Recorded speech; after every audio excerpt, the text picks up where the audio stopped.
hardrockhaven.net. We've got Bobby Blitz Ellsworth at the Killfest stop in Columbus, Ohio. Can you talk a little bit about the new album, The Electric Age? It's kind of a bi-yearly thing for us. I know. We're becoming a regular on here.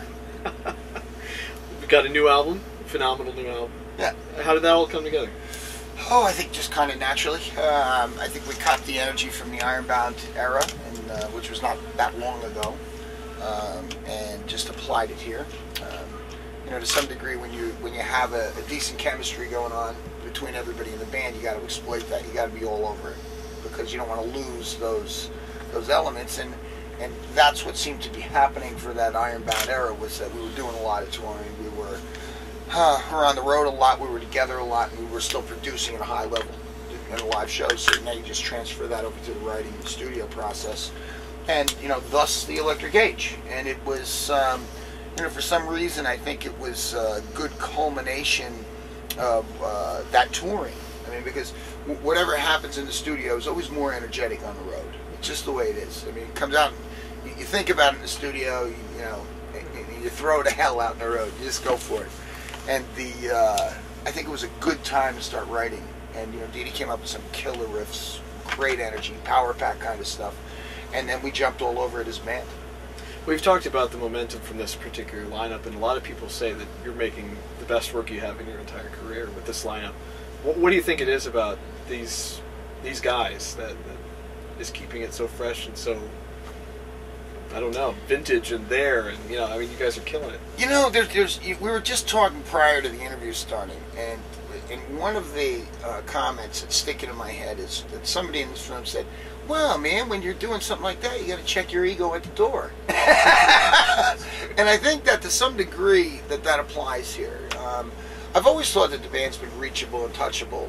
I mean, we're obviously fans of this music, but when you get five guys who are really about getting it done as opposed to anything else, you're going to have probably good chemistry because you're all working for the same thing.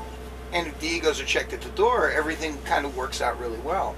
You know, I've always kind of been proud of the fact that Overkill's never been, you know, a rock star type of a band. You know, that we're fans of this stuff with great opportunity to be able to present it and be able to write great records. And I think that it's just working out. Either that or it takes me forever to get stuff to sink in. You know, 30 years later, I'll get it. Yeah. Cheese or wine. Yeah. You're paying attention.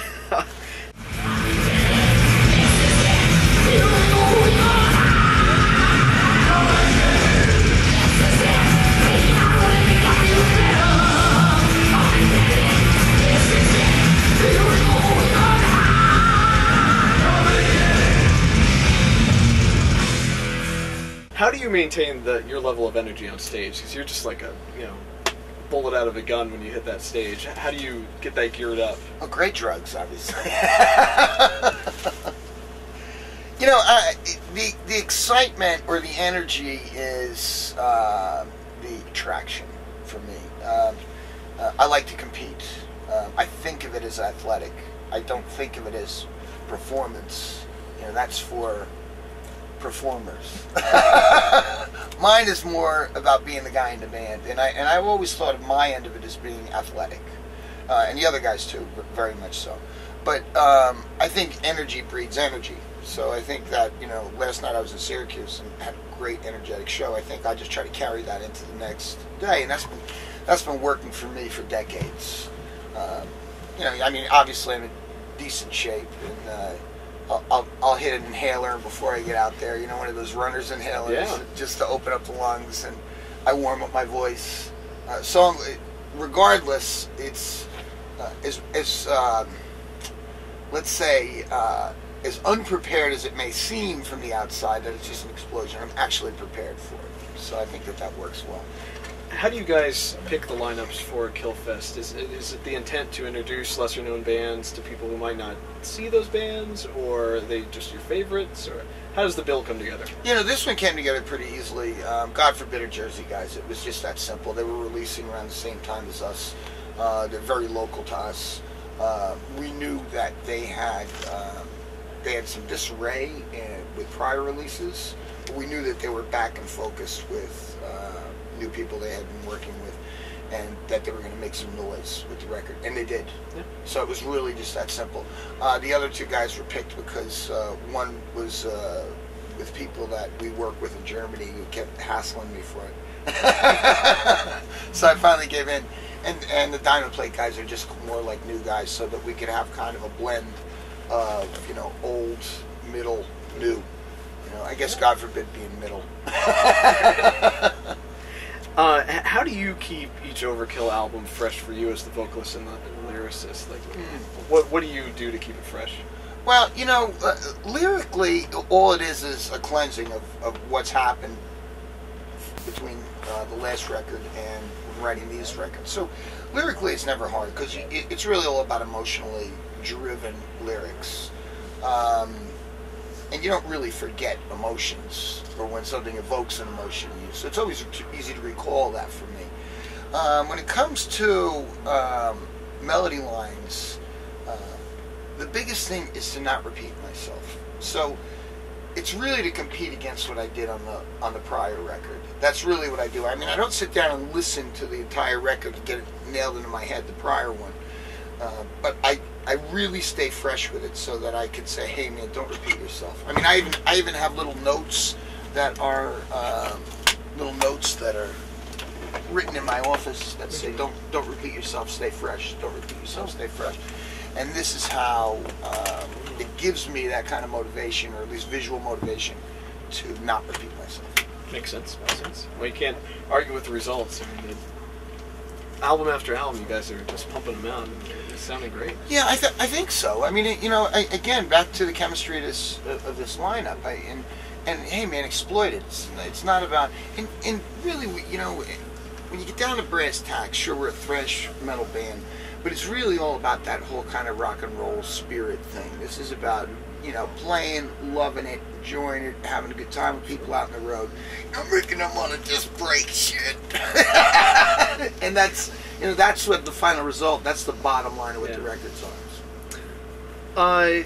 Do you guys have Eddie Trunk on payroll or something? Or to get him drunk every time you see him? He's a big fan of the band. That's a nice guy to have on your side.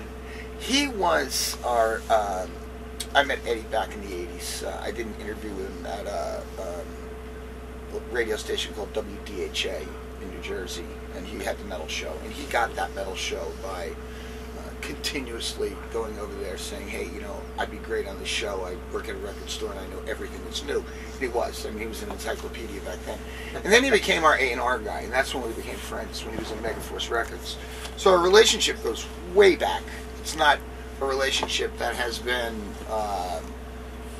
solidified in recent years, but has gone for decades. And Dee Dee and Eddie go to Giant games together. This is not like... So the point is that we're friends before we are that kind of a thing. And Eddie is obviously a firm believer in the fact that we do good things with Overkill. Absolutely. Yeah. Absolutely. So, and his input's always appreciated. And even he did the episode of that metal show with Lars when he was wearing the Overkill shirt, and he's going, "Who would be the next band, Lars?" Hint, hint. Yeah, absolutely.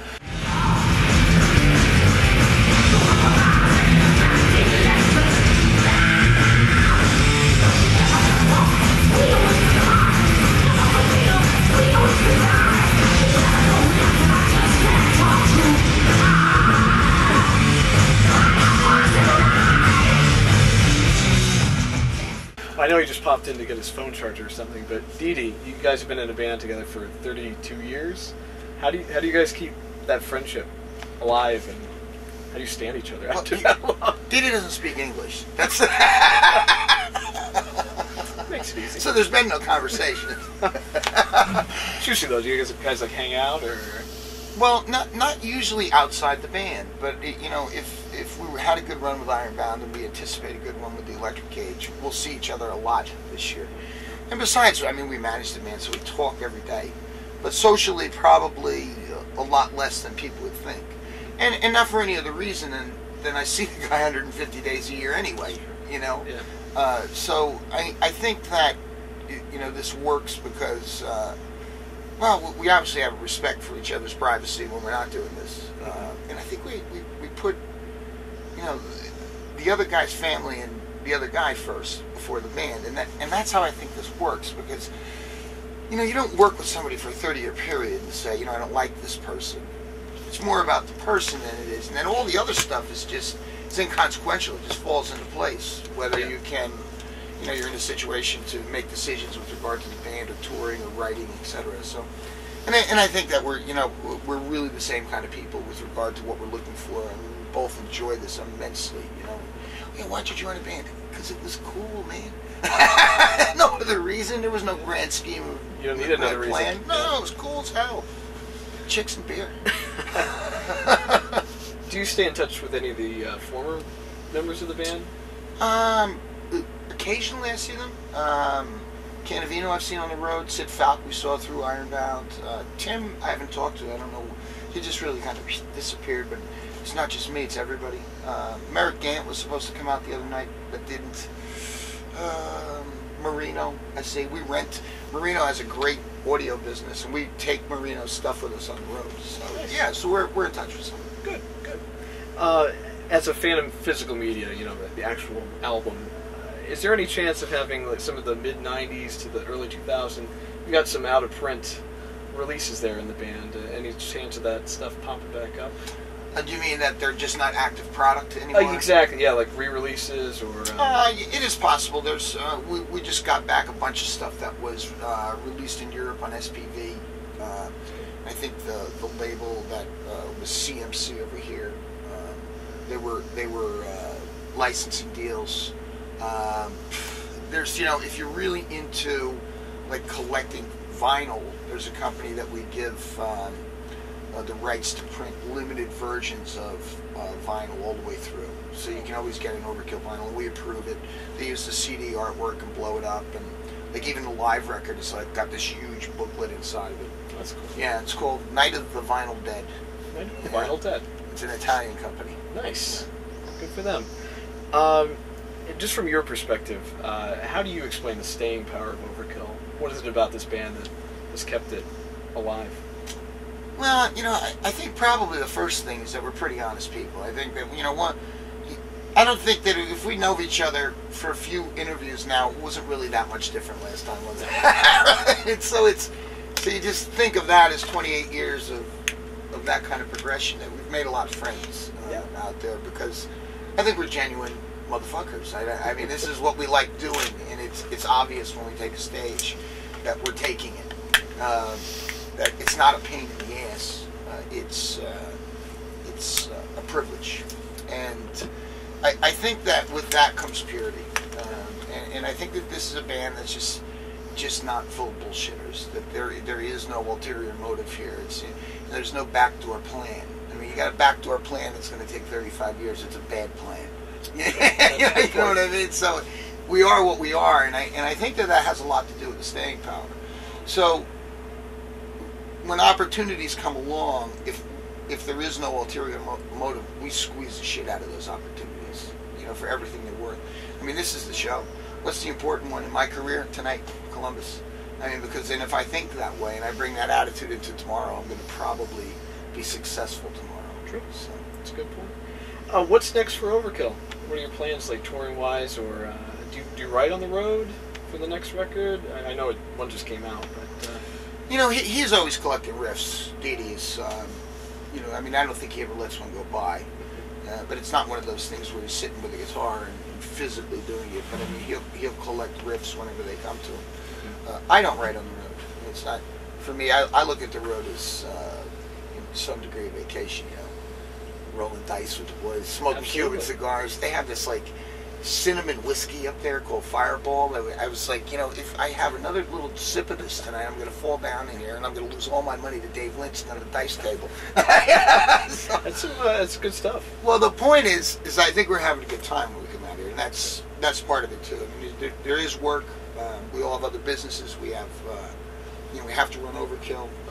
There's more touring coming up. I mean, after this, there's European festivals, there's Mexican shows, there is, we just got offered some South American stuff, we're maybe doing the first shows in Alaska. 2 of the big 4 just contacted us over the last 2 days to take us out, which I was pretty impressed with, but we're not going to mention who they are in case that doesn't happen.